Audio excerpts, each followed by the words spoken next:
In my nearly 20 years at this job, I could probably count on both hands the time that someone has turned hospice down when I've explained exactly what it is.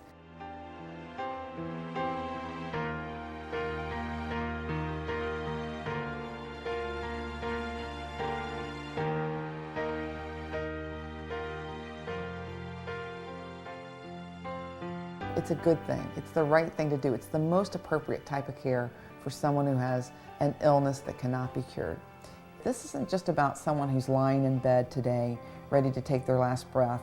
It's about people who are getting the news, who are just hearing that they're going to be measuring days and months and weeks, and that people want to be able to prepare, and they need help doing that. They need education doing that. They need people who understand pain management, they understand symptom control medicines, who do this on an everyday basis, who are going to be there when they don't feel like going to the doctor, or someone just to call their doctor for them, to kind of be a bridge between those two. She just finished up first and then second. Yeah, one of the unique aspects of hospice care versus maybe other medical industry is that we take a holistic approach. Instead of just focusing on the physical aspect of the patient, we also focus on the emotional aspect. So we have social workers and a social working team that works, and also the spiritual aspect, which is the chaplain team. People are entitled to that, and I use the word entitled, and I want every doctor and nurse to hear that, because people who are under Medicare Part A are entitled to the Medicare hospice benefit that pays for their medicines, their supplies, their equipment. But we can't do that work in the last 24 hours, 48 hours in someone's life. We are not magicians. We have to have some time to do that.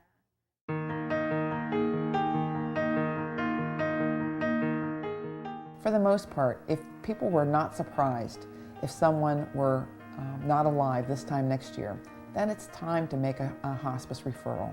I wish we would have called hospice sooner, because they helped in more ways than just the medication and the trip.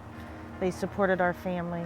They was there when we needed them, and it would have been a lot more stress off of me toward the end. You're in their home, and it's a very personal thing you're doing with these patients and families. You get a real joy out of helping people and making their end of life just better. People will come home and actually live maybe a little longer because they're in their own environment. I wish I had done it sooner, because it would have been easier for her, and it would actually be easier on me. I'm gonna wear your pearls today? Yeah.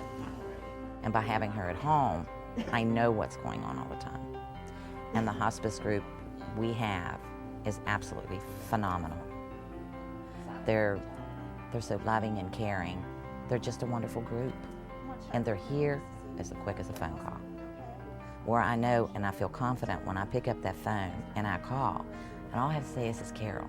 They know my mom, and they know what's going on.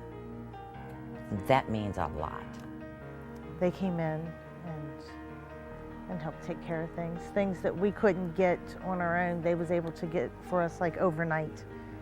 I mean, we'd call them and say, "She needs this medication," and the pharmacist couldn't get it. Hospice would have it to our house within hours.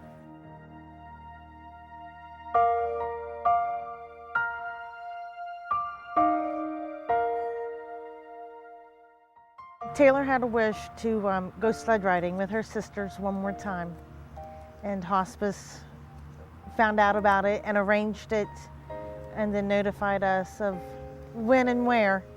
And they'd already contacted family and friends and had everybody there. There was 45 people, I think, I'm not sure. And we all went to the Wisp and went sled riding and played in the snow and everything like that. And I didn't know hospice did stuff like that. I thought they was there just for preparing everybody for the end, and it was more along the lines of more life, more fun.